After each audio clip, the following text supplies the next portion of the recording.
So'nggi yillarda IELTS imtihoni O'zbekistonda ommalashdi va oxirgi 9 yil mobaynida ta'lim sohasida juda katta yaxshi o'zgarishlarga erishdik. Minglab o'quvchilar xorijning eng nufuzli universitetlariga o'qishga qabul qilinishdi. Nafaqat qabul qilinish, balki eng top universitetlar, Harvard, MIT kabi universitetlarga esa 100% grantlar ham uchdi. Masalan, men Azbek Saylobliyev IELTSdan 8, SATdan 1520 ball sohibi AQShning Harvard universitetiga 100% grant bilan o'qishga qabul qilindim. Bundan tashqari, talabalar O'zbekistonda turib xalqaro darajadagi diplomlarni olish imkoniyatiga ham ega bo'lishdi. Xorijiy tillarni o'rganishga bo'lgan imkoniyatlar yanada kengaydi.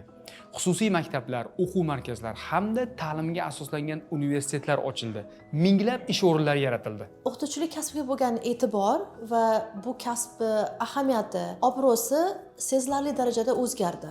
Buning sabablaridan biri bu davlat tomonidan amalga oshirilayotgan islohotlar va O'zbekistonda xalqaro imtihonlarning keng ko'lamda o'tkazilishidir.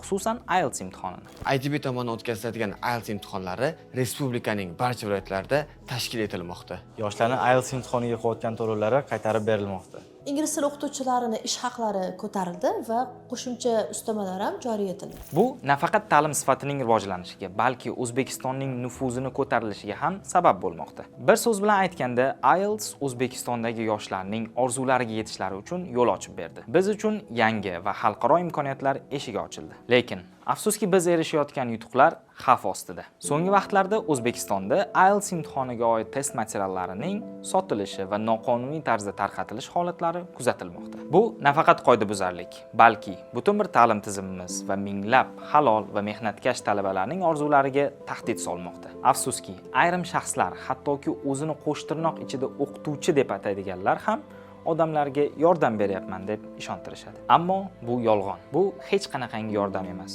Aslida bu xiyonatdir. Bu halollik, ishonch va ta'lim tizimimiz obro'sini sotuvga qo'yib, yengil yo'l bilan pul topishga urinishdan boshqa narsa emas. Tushunishimiz kerakki, oz sonli bu shaxslarning harakatlari ko'pchilik uchun, jamiyatimiz uchun salbiy oqibatlarga olib kelmoqda. Xalqaro imtihonlarni topshirish imkoniyatlari chegaralanmoqda. Hattoki ayrim imtihonlar butunlay to'xtatildi. Eng xavotirlisi esa O'zbekistonning ta'lim tizimiga bo'lgan ishonch xalqaro darajada tushib bormoqda. Test markazlari tomonidan nomzodlar uchun avval bo'lmagan qo'shimcha xavfsizlik choralari joriy etilmoqda.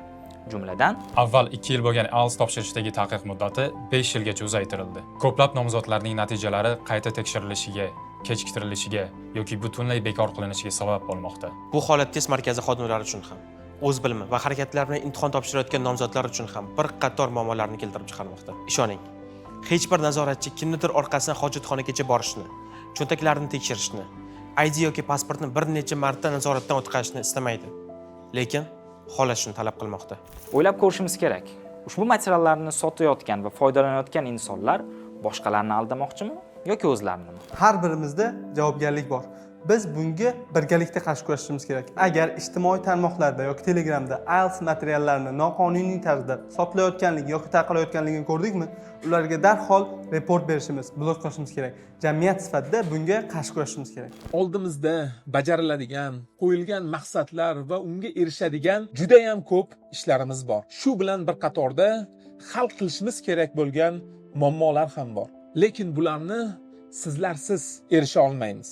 Shu video murojaatim orqali EduAction nomidan yuqorida aytib o'tilgan barcha yutuqlarimizga sababchi bo'layotgan test markazlariga va ularning jamoasiga, shu islohotlarni qo'llab-quvvatlovchi va olg'a suruvchi davlatimiz mutasaddilariga, halol mehnat qilayotgan ustozlarimizga, erta-yu kech o'z ustida ishlayotgan, oylab, yillab testlarga tayyorlanayotgan yoshlarimizga, hammaligiga o'z minnatdorchiligimizni bildiramiz. Albatta biz sizning mehnatingizni qadrlaymiz.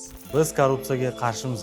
Biz halollik tarafdorimiz. Biz IELTS materiallarini noqonuniy tarqatishga qarshimiz. Biz jamiyatimizda ta'limni rivojlanishini istaymiz. Bilim bu mehnat va o'z ustimizda ishlash mahsulidir va biz uni hurmat qilishimiz kerak. Biz o'z orzu va maqsadlarimizga halol yo'l bilan erishishimiz kerak. Biz jamiyatimizni rivojlantirishni istaymiz. Biz sotib olingan bilim tarafdori emasmiz.